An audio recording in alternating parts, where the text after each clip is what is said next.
What's up, fight fans? I'm J.COTTO. Welcome to J.COTTO's Fight Page. And well, happy fight day. So all boxing heads out there. Today is Judgment Day. We've got Lomachenko versus Rigo. And it's going to be on ESPN1. And I'm gonna see it like this, man. You know, my money's on Loma. I don't really care about what anybody else is saying because I was never a part of whatever the fuck is going on with people, and I'm gonna get into that in a minute. Let's just be clear that here on YouTube I was the first one to fucking announce this fight. You know what I mean? Peace to those that caught onto it and saw the video and actually saw it. 10 players, Aztec 101, Red Fox, Shady Slim, JR the Boxing Junkie, Zone 6, Stop Lying, Haplotype 0, Excalibur Excali, aka Roz Clot 222, MOBC, and Zabata Boxing, and many more. And I just have to say that peace to Adrian Morrison as well, man. Where you at, buddy?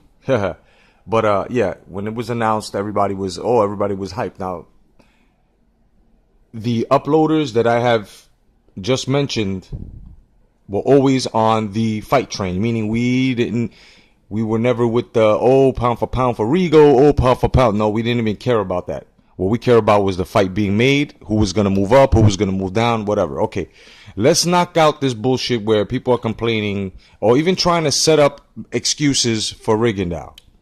Okay, first of all, Rigo has moved up. He accepted the fight. He called Lomachenko out when you guys were saying that he was ducking, right? So either way, let's just say if he caught it back then and he still had to fight at 130 and he had to move up, right? Like he's doing now. And Lomachenko would accept it like he did now back then. Would that have been ducking? Don't think so. No double standards here. So it just gets to a point that it's just basically favoritism and agendas. Let's bury another myth. If Rigo beats Lomachenko, or if Lomachenko beats Rigo, this makes them pound for pound. No, it doesn't. No, it does not. No, it does not. Each of these men have one good name on their resume. For Loma, it's not Salido, it's Walters, and for Rigo, it's Donaire. So let's just leave it at that. Now for those that are gonna question Salido's win over Lomachenko, well, a rematch was going to be made, and I'm more than sure he'll find his redemption in this fight. Now, this has nothing to do with he doesn't deserve to fight Rigo, or no, he does, because this was a call out. And for the sanctioning bodies and the promotions, this is money fight right now. And they knew that us real hardcore fight fans were actually going to push this in weeks coming to the fight, meaning 2 weeks before the fight, we was gonna make this hot, and it's known all around the boxing world, and this is what everybody's been waiting for. The thing here that I can see from the hardcore boxing fans is this: we didn't make noise in the beginning because we were busy paying attention to fights. We were paying attention to fights. Miguel Cotto's retirement, other fights in front of that. Some were distracted with the Joshua Wilder politics, So now that we wanted this fight, now that it's coming to the forefront, here it is. But 2 weeks coming into this fight, it made a lot of noise, and it's just a loud fucking noise now. And there should be no excuses on either side.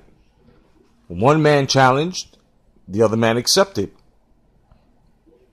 Now, all this mess about 5 pounds. And let me tell you guys something as well before I get into this. If what I'm saying sounds similar to what you're thinking or saying or standing by, it's not that I'm fucking, stalking you, because I don't do that. You know, it's just I'm in many boxing forums, holding many debates, and there are a lot of people basically saying the same thing. It's not a coincidence. It's just if you know your boxing, you know your boxing. So whether you're a casual or hardcore historian, if I happen to say something that you're saying as to, then like I said, no offense, no hard feelings, but this is just what I do. I just so that move, that 5 pound myth from Lomachenko not being able to carry power, and then people being biased and not talking about how Rigondeaux's power will be questioned here coming up, and then the double standard where Mayweather Jr. has made a couple of, let's call them champions, come up, right? 2 weight classes as well, Juan Manuel Marquez, right? So the whole shield to that, to your argument back then, was they made the same weight, they accepted the fight, so let's get it. It should be the same thing here with Rigondeaux. He wanted the fight, he accepted the clauses, let's get it. The only ones that are going to argue or make some type of conspiracy out of this, or brace themselves, put a little fucking Craftmatic in front of the destruction that's about to come as they crash into their own bullshit. Well, you have to see it like this, guys. These are insecure fight fans to the point that they wish that they can call a draw, but they just don't want to, and they want to, but they just don't want to. They know as well that, the facts are the facts. If you're an inactive fighter, no matter if you got a puncher's chance, the active fighter is going to get you. Okay, he's going to get you. And the thing with Rigondeaux is he was becoming more of a political fighter, meaning he was chasing more money, bigger names behind him as well.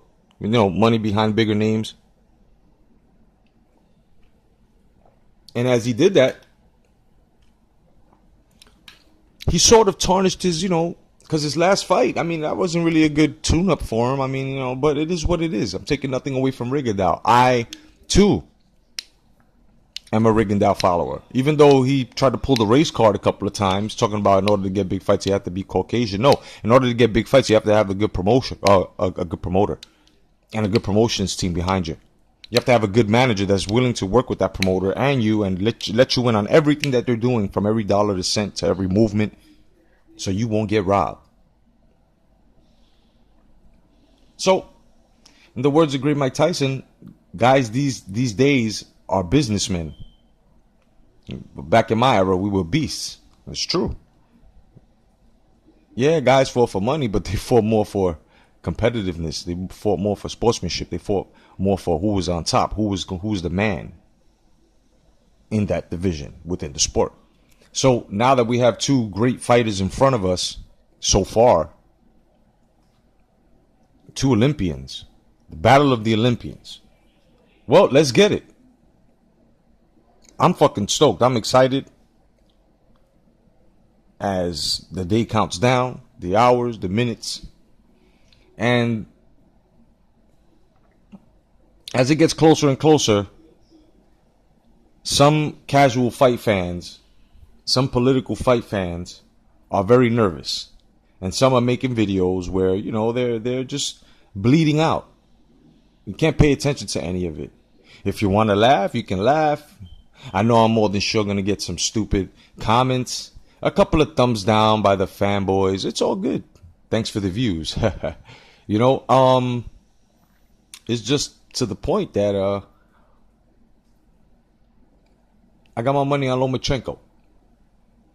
Now, if Lomachenko gets his jaw broke, or he just can't respond and gets outclassed, let's just say, because like I said, I'm taking nothing away from Rigondeaux, so therefore it makes my statement valid and permissible to say what I'm going to say. It's not that I'm flip-flopping. And when you come out the gate with something and you stick behind it, that's what it's been. A lot of you motherfuckers flip-flop. Big difference. But if Lomachenko loses by a knockout, or a stoppage, A, or even a decision. If he wins, period, if he loses, period, to Rigondeaux, then A, it moves Rigondeaux up a level to take bigger names. There should be no more excuses.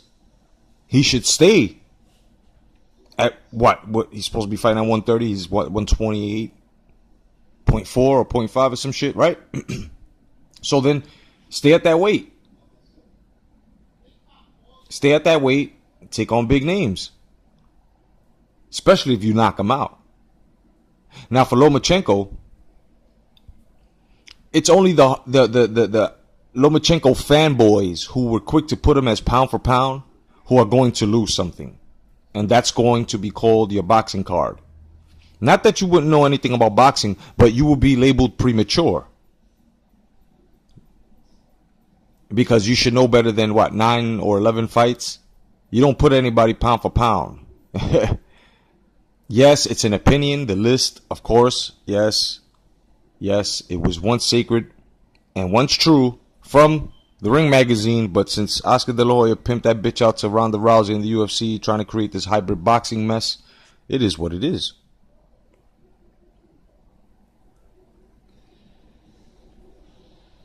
So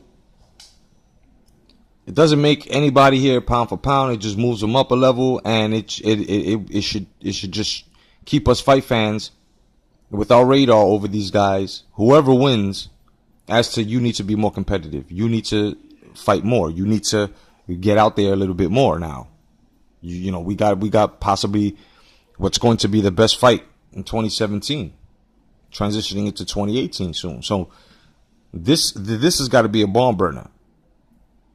And win or lose, these guys have my respect. The real fans have my respect. It's the fanboys and the race baiters and the propaganda specialists that I don't respect, and I don't want their respect because it wouldn't matter. So let's get this fight. Everybody enjoy. My money's on Lomachenko by decision. You guys enjoy your fight. I'll get back to you. My name is J.COTTO. God bless. Stay vigilant. Peace.